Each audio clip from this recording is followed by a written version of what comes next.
This is kind of this whole area just south of Hayden,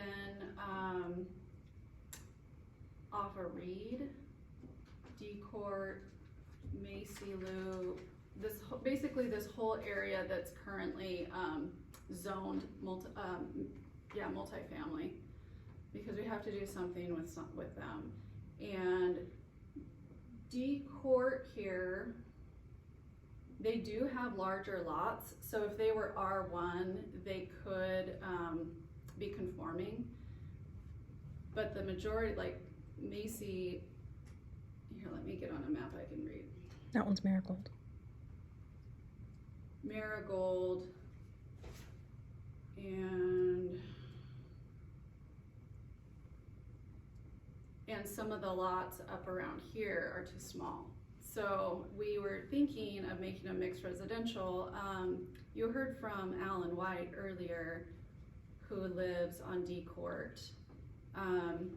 And these are ones that got another letter, like Shannon said, that we started looking at it and we're like, yeah, mixed use doesn't make sense. That's for sure. That doesn't make sense. But they're backed up to commercial here, but maybe mixed residential. So I guess the issue I have with making the whole block R1 is that we haven't heard from everyone on Dee Ct. So I don't want to infringe on the property rights of the people who might prefer mixed residential in this area. What would be the advantage and the disadvantage of mixed residential for them in that location versus R1? So mixed residential has a wider variety of housing options. Mm-hmm. It can have 2-family and 3-family dwellings on a lot. So they could build an accessory unit and make an apartment? You can do that in R1 as well. So you can have an accessory dwelling unit in R1, but you can't have a full-on duplex per se, but you can in mixed residential. So if the house is burned down and somebody wanted to rebuild it, they could do a duplex or triplex on the lot, then if you switched it from R1 to. Right. So right now they're multifamily. They're not R1. So right now they're multifamily. And what Alan was talking about is that the multifamily zone required large lots for a duplex. Yep. So that's what he's saying, is none of the lots were big enough to meet the minimum lot size for a duplex in multifamily. So essentially, it kind of forced itself into single family. Gotcha. Does that make sense? So this is like a really tricky area. Like, I don't know that I have the answer on what to do in here. It appears it is all developed with single It families. is, and yeah, and it's a nice, cute street. It really is. So I don't. What's the zoning right to the south of it? Is that? Let me look. It's R1. R1. So that would, if it's already developed as R1, would it make sense just to put it as R1?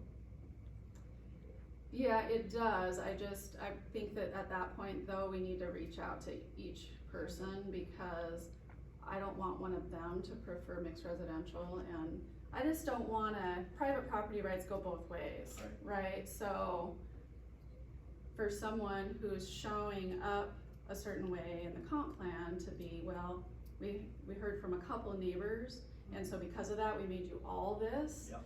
I have a little angst on that. If I heard from each one of them and they all wanted to be R1, then I don't think it's that big a deal. I don't see this area redeveloping anytime soon, given the quality of the homes in that area anyway, but who knows? I thought it'd be R1 and just reach out. I guess if you don't have preponderance of the people wanting R1, maybe revisit it. Can I just say, I spoke to a lot of the neighbors, because that's the street we live on, and a lot of them didn't understand the first letter, and it said if you don't respond, you can stay what you are, even though that was referring to a different zone. They didn't understand it. So a lot of them aren't responding just because of the letter. Sure. And, but the ones that I've talked to want to be R1. Retain the character of the neighborhood essentially. I don't know. What, I don't know for what. 17, I believe. Yeah, 17. I don't know And what we have it about would- 5 rentals on the street, and so we haven't been able to talk to those owners.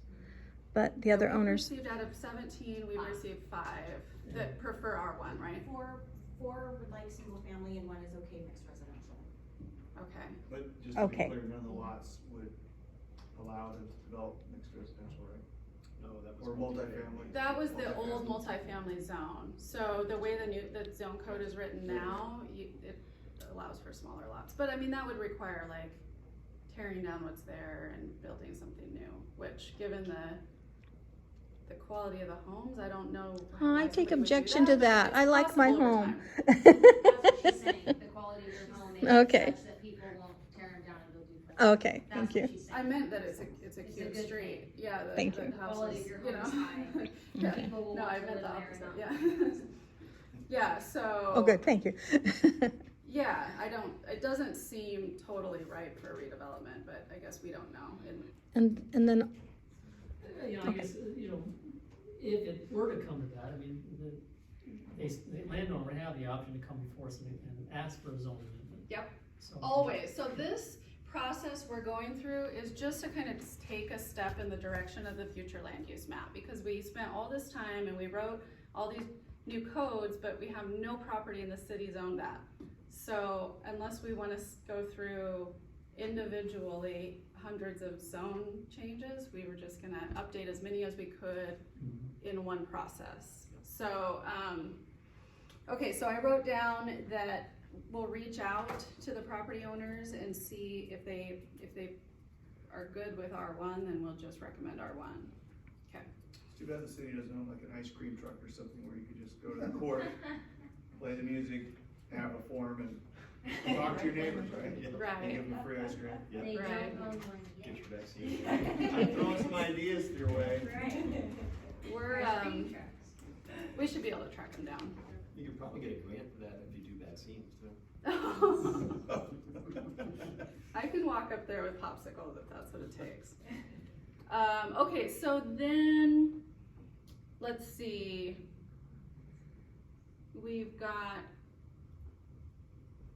Marigold over here. They're all too small to stay R1.